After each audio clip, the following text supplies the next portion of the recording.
Hello everybody, welcome back to the video series lecture of PPS, and that is Programming for Problem Solving. My name is Jinal Jhala and I am your instructor of this subject. Today we are going to start our new module number 8, and that name is Structure. So before starting this module, just remember the concept of array. What is array? When you want to store multiple elements together in a single variable, then we can use array, right? But what is the limitation of array? We can store multiple values in a same variable but of only same data type. Here in figure you can see that integer A4 is equal to 4 different elements, but these 4 different elements have a same data type, that integer. But in single variable I want to store different data types. Then is it possible? Yes, is it possible with using structure. That's why we have to learn this new module. So the benefit of structure is like we can store multiple values of different data types together in a single variable. So let's see which are the topics we have to discuss in this module. Our very first topic is Introduction to Structure. Means what is the definition, what are the benefits of structure. Then after second point is defining a structure and declaring a structure variable.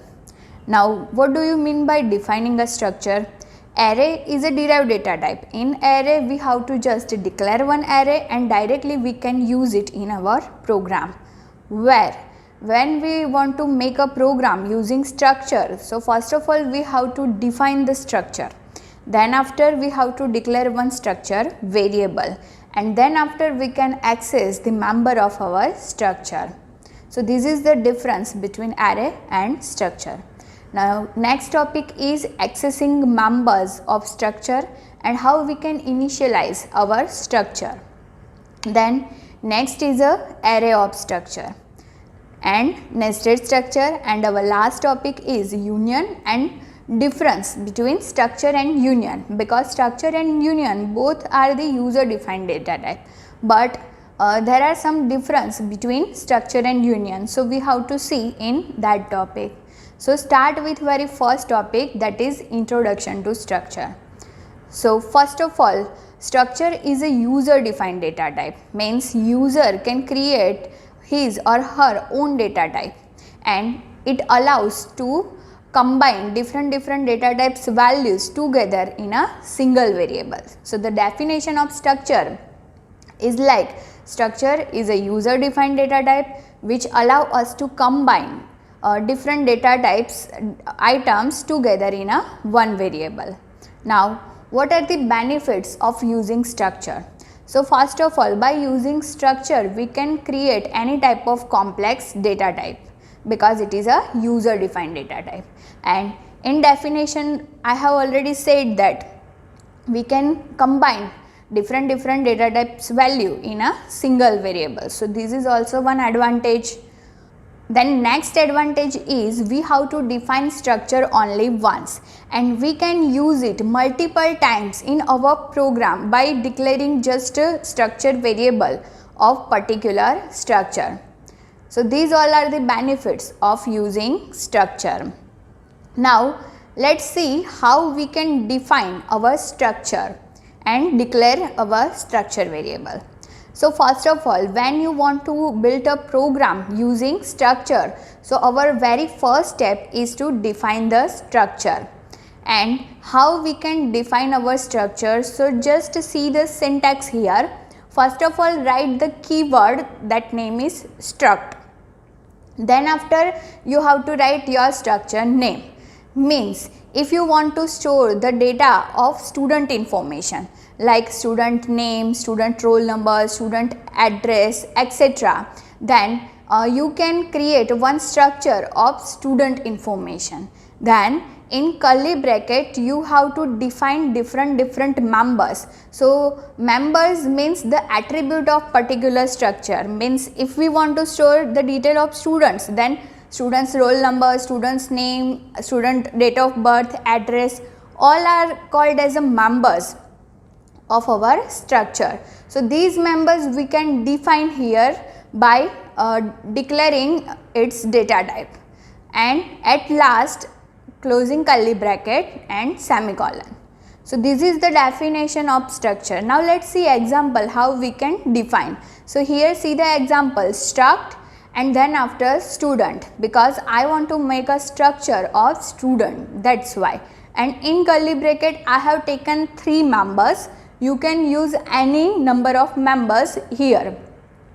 Our first member is roll number. So just think what is the data type for roll number? It is integer. That's why I am declare integer roll number. Then after I want to enter the name of student. So name is always in a form of string. So for string we have to use character array. So second is a character name and in bracket size. Size is 10 here. And then after third attribute is address, or we can say member. So address is also in the form of string. That's why again I have used character array, that is character address, and in bracket size is 50, because it is possible the length of address is maximum compared to student name, that's why. So these 3 are the members of our structure which name is student.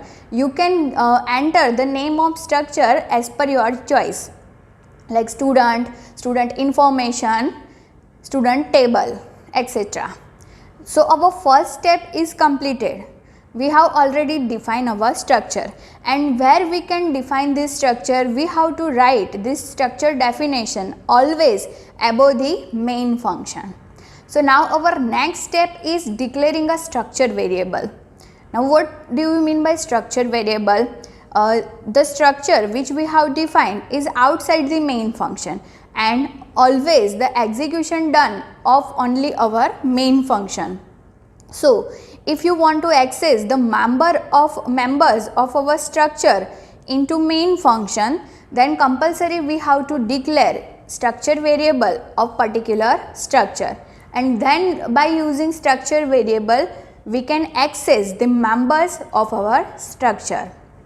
So how we can declare? We can declare by using 2 different ways. So very first method is, first of all you have to write our structure syntax, means here just see the syntax, struct, then after structure name, then in curly bracket define your members, and then after curly bracket completed you can declare your structure variables, 1 or more variables. If you want to store only particular one information, means only one student data, then we can declare only one variable.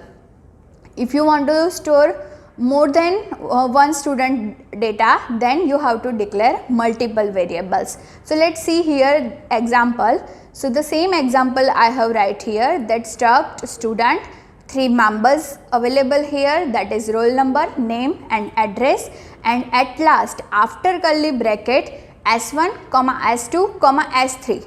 These 3 are the structure variables. Means in these 3 variables we can store the data of 3 different students, and our members are roll number, name and address. So these 3 information we can store using 3 different structure variables. So this is our first method. Now let's see one another method.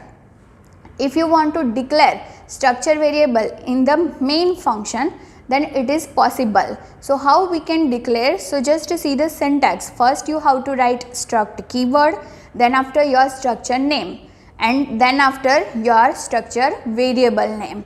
So just to see in the example, first we have to define our structure, then after write the main function, and in main function first write the keyword struct, then after our structure name. So you can see here that our structure name is student, and then after S1, S2, S3. So 3 structure variables are declared here. So both methods are valid, but first method is very easy method. So in this way we can declare the structure variable. So our second step is completed. Now our third step is to access the members of our structure into main function. So how we can access the structure members. So let's see. First of all, syntax. So here you can see our whole structure of student. Then our three members are present here, roll number, name and address, and our structure variable is also present, that is S1. Now using dot operator we can access the members of our structure. How? So just to see the syntax, first you have to write structure variable, that is S1. Just remember the difference between members and structure variable. Here in example, S1 is your structure variable and these three roll number, name and address are our members. So first we have to write our structure variable, then use the dot operator, and then after write your members.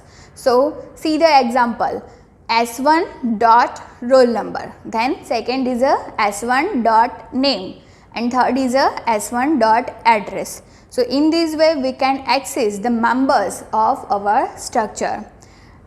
Now how we can initialize our structure? So always initialization can be done in two ways, right? First is a compile time and second is a run time. So compile time initialization we can write always using equal to sign.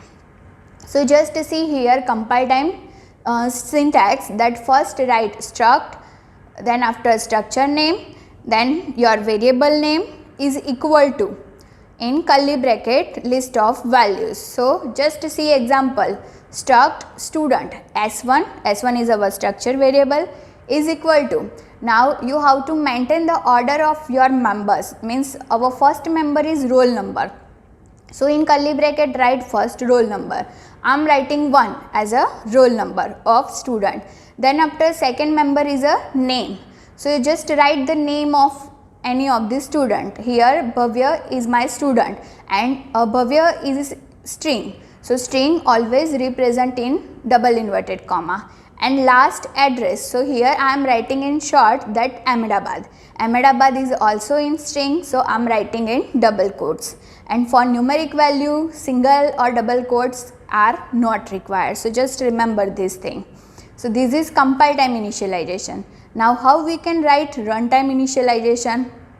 So for runtime initialization we have to use our input function, that is scanf function. So just write the scanf function, and here in one scanf I am entering three members value. You can use different scanf also, but here our first member is roll number and roll number is in the form of integer, that's why I am writing %d. Then for string we have to write control string %s. So for first %s is for name, second %s is for address, and we can access the members using dot operator. So first I am writing ampersand S1 dot roll number, means structure variable dot our member 1. Then after comma again S1 dot name, this is our second member, and last is a S1 dot address. And one more thing you have to remember, that when you use string then ampersand sign is not required. When you use other data type instead of string, then in scanf function you have to use ampersand symbol. So remember this thing. So our initialization part is completed. Now let's see one example that how we can write the whole program using our structure. So the definition of program is like write a program using structure to enter roll number, name and address of one student. You can also enter for multiple students, but here I am writing program only for one student. So our first part is structure definition, means define your structure. So very first I am defining structure. First of all you have to include your header files, but I am starting directly from our structure definition. So struct is a keyword, then after student is our structure name, and in curly bracket three members are present. First is a roll number, second is a name and third is a address. Now S1 is our structure variable, and here I am declaring only one structure variable. Why? Because I want to store for only one student, that's why. Now write the main function, and in main function first of all I am printf that enter roll number, name and address of student 1. Now we have to use scanf function because we want to enter at a runtime. That's why I am using scanf and %d for roll number, %s for name and second %s for address. And then after using structure variables we can access our members like s1.roll number, s1.name and s1.address. Now next I want to print the same data which I have entered. So I am writing one printf function that student details, and I want to print in like tabular form. That's why first I am writing /n. /n is used for new line and /t is used for tab.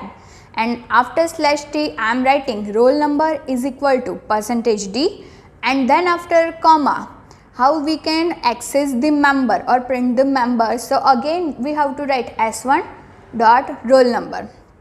So for scanf and printf the syntax is same. Then after I want to print the name in new line. So again in printf I am writing /n/t, then name is equal to %s, and after comma we have to write s1 dot name, and at last I have to print address. That's why printf again /n/t, address is equal to %s, and after comma s1 dot address. So what is our output? How we can get the output on screen? So just see here. First of all our first printf execute that enter roll number, name and address. So I am entering 10 as a roll number, student name as a Bhavya and address as a Ahmedabad. So when this remaining printf will execute, our output is like student detail, then after roll number is equal to 10 because we have entered roll number as a 10. Then after name is equal to Bhavya and address is equal to Ahmedabad. So in this way we can write the program using structure. If you want to enter 3 student detail, then you have to declare 3 different structure variables, and for same way we can write printf and scanf. And for another student, suppose you have take variable s2, then you can access like s2 dot roll number, s2 dot name and s2 dot address. Similar for other structure variables. Hope guys you understand this lecture very well, that how we can define structure, how we can declare structure variable and how we can access the members of structures. In next video we will see array of structure and nested structure. Till then take care, bye bye, thank you so much.